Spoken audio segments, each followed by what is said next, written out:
नमस्कार। गांव धनाना, जिला सोनीपत, हरियाणा। वो शुभ दिन 8 सितंबर 1951 को इस पृथ्वी पर जगत के तारणहार, जगत गुरु, तत्वदर्शी संत रामपाल जी महाराज का गांव धनाना के इस पावन धरती पर अवतरण हुआ। दोस्तों, हम इस गांव धनाना की पावन धरती को पवित्र इसलिए कह रहे हैं कि गरीबदास जी महाराज जी ने अपनी अमृतमय वाणी में कहा है कि धन नगरी, धन भूमि, धन धन करणी, धन देश, धन करणी, धन कुल, धन जहां साधु परवेश। इस दास ने 17 फरवरी 1988 में परमात्मा की शरण मिली थी और उस दिन के बाद 6 वर्ष 1994 तक दास ने जेई की पद पर सर्विस की। काम करते, अपनी ड्यूटी करते करते भी हम भक्ति करते हैं। हमारा रूल यही है, काम भी करो, भगवान ना भूलो, बुराई छोड़ दो। लेकिन 1994 में परमात्मा ने आदेश दे दिए गुरु महाराज ने कि तू इस काम ने संभाल। अब गुरु की आज्ञा का अवहेलन करना भगत का काम नहीं होता। जो गुरु वचन पर डट गए कट गए फंद 84 के। भाई, जो गुरु वचन पर डट गए कट गए फंद 84 के। और उन्होंने अचानक मुझे बुलाकर पास बैठा लिया, कहने लगे आज से तू नाम दिया करेगा और जितने भी वर्तमान संगत थी सबको कह दिया और सबको बता देना कि जो इसको गुरु नहीं मानेगा वो मेरा कुछ नहीं होगा। मेरे पसीने आ गए कि मैं तो 2 कौड़ी का जीव, एक मजदूर आदमी, और परमात्मा ये इतना बड़ी जो है ना, इतना बड़ा जिम्मेवारी का काम। और उनके पुराने पुराने भक्त निरे थे, लाल कपड़े पहन कर बाबा जी भी बन रहे थे, उनके साथ रहा करते। उनको सबको निकाल दिया था उनकी त्रुटियां देख जाकर। हमने नहीं पता था कि हो रहा है, क्या इनका मालिक का उद्देश्य है। जब वो 104-5 साल की उम्र थी उस महापुरुष की, हमारे पूज्य गुरुदेव की, और कहा मैं तेरे साथ रहूंगा। और तीसरा शब्द एक दिन कहा था कि रामपाल तेरे सब बराबर इस संसार में संत नहीं होगा, पूरे विश्व में तेरे बराबर संत नहीं होगा। अब इस दास का और संत का के मेल था। हम तो भगत थे, दास थे, भगवान की भक्ति करते थे, अपनी नौकरी भी करते थे, बच्चे भी पालते थे। अब कहते हैं साध वचन पलटे नहीं, चाहे पलट जावा ब्रह्मंड, उनका वचन नहीं पलट सकता। उन्हें जो कह दिया सो कह दिया। तो वही ये फल गया। नहीं, हमारी तो घर के ना सुने थे। शुरू में अकेला नाम ले रहा था। बालक भी तो बालक छोटे थे, वो तो घर जैसे कहूँ था मान रहे थे, उनकी माँ नहीं माने। फिर मेरे माता पिता नहीं माने। अगले भाई पुरानी लाग कुकर छोड़ना, बड़े साके में पा आया। फिर परमात्मा से अर्ज करी, धीरे धीरे वो समझन लागे। ना सुनते तो भी बोले जानता बावड़े की तरह। तो धीरे क्यों कान न कैसे बंद करेंगे वहाँ बैठे हुए। तो ये ऐसा निर्मल ज्ञान है, एक बार अंदर का सुबह कैसी सिरंजा जानते काम करेगी दवाई। तो धीरे धीरे कान के माध्यम से ये दवाई भेजी जाती है। और आज देख लो, रंग ला दिया परमात्मा ने। उस परम पिता पूज्य गुरुदेव जी की शब्द शक्ति से सब काम चल रहा है और कबीर परमेश्वर हमारे सिर पर रहते। तो परमात्मा उस दिन के बाद सन 1995 में इतने 21 साल के बाद इतने पाठ हम घर घर पाठ किया करते थे। 3 दिन पाठ करते थे और 1 दिन पहले जाना पड़ता था। ये दास स्वयं सेवा करता था, घर घर जाके उनके सब जहाँ हमने पाठ करने का स्थान देखना होता था उसकी सफाई करते थे। कईयों का देख कर कमरा होता बड़ा सा, उसी में पाठ भी करना, उसी में खाना भी बनाना, उसी में खाना भी उसी में, सोना भी उसी में।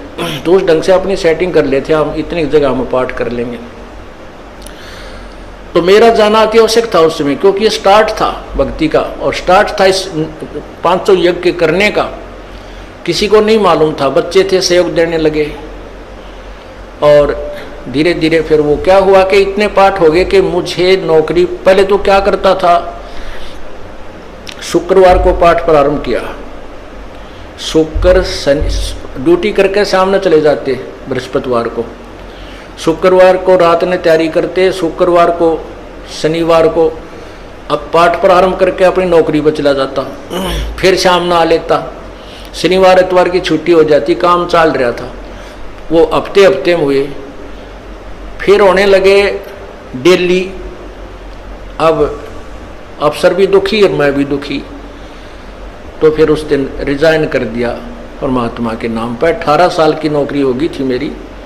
हालांकि कुछ और भी हमारे साथी कह रहे थे भाई अभी 2 साल और डट जाओ, आपकी पेंशन बन जाएगी। वाह भैया, पेंशन तो करा कितनी बार होगी। जो पेंशन ई बनेगी ना, या कद्दे नहीं बनी थी, या असंख्य जन्मों की पेंशन बन जाएगी। तो वो तो इस बात को नहीं समझे थे, उन्हें तो मुझे मूर्ख ही समझा। और दास की सौभाग्य था कि मुझे नौकरी या मजदूरी मिल गई भगवान की और उसकी पुण्यात्माओं को दलदल से निकालने की। कहते आत्म प्राण उद्धार ही ऐसा धर्म नहीं और। धर्म तो और भी है, दान करते हैं, भूखों को भोजन देते हैं, असहाय की सहाय करते हैं, लेकिन जो आत्म प्राण उद्धारी ऐसा धर्म नहीं और। धर्म तो ये भी है जो गौशाला बना रखी है। धर्म वो भी है जो चिड़िया ऊपर चुग्गा डाल देते हो पशु पक्षियों को। वो भी विकलांगों के जो ऑपरेशन वगैरह कराए जा रहे हैं वो भी धर्म है। अनाथ आश्रम है वो भी धर्म है। लेकिन जो आज गऊ हैं उनकी सेवा कर रहे हैं, अच्छी है। क्योंकि कोई भी प्राणी है, चाहे भैंस है, पशु है, कोई किसी प्रकार का, सबकी सेवा हमने इसी दृष्टिकोण से करनी चाहिए, क्योंकि सब में एक जैसा जीव है, वो भी धर्म है। लेकिन अब तो वो आज वो गाय है, आज कोई भैंस है, और जन्म होने के बाद फिर वो सूअर की जूनी में जा सकती है।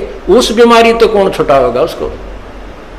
तो ये ज्ञान, ये भक्ति, ये आत्मा इस जीव को उद्धार करेगी।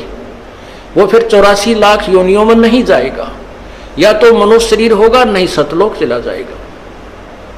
तो कहते हैं आत्म प्राण उद्धारी ऐसा धर्म नहीं और। तो इस दास को ये आत्म प्राण यानी जीव आत्मा के उद्धार की मजदूरी मिल गई और सहर्ष शुक्र मनाता हूं प्रभु, आपने कैसे दया करी इस 2 कोटि के जीव पर।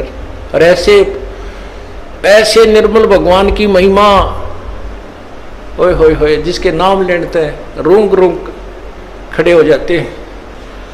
उसके बाद परमात्मा की ऐसी महिमा हुई। अब मुझे इतनी खुशी होती है, कैसा निर्मल समाज तैयार हो रहा है। बीड़ी, शराब, मांस, तम्बाकू, उसको देखकर भी राजी नहीं है। अब ये पुण्यात्मा दोनों हाथों दान करते हैं, और हम पहले लूटन पर लगे रहा करते थे, पाप बढ़ाते थे। ये माया साथ नहीं जानी थी कि इतना नरक इकट्ठा कर रहे थे।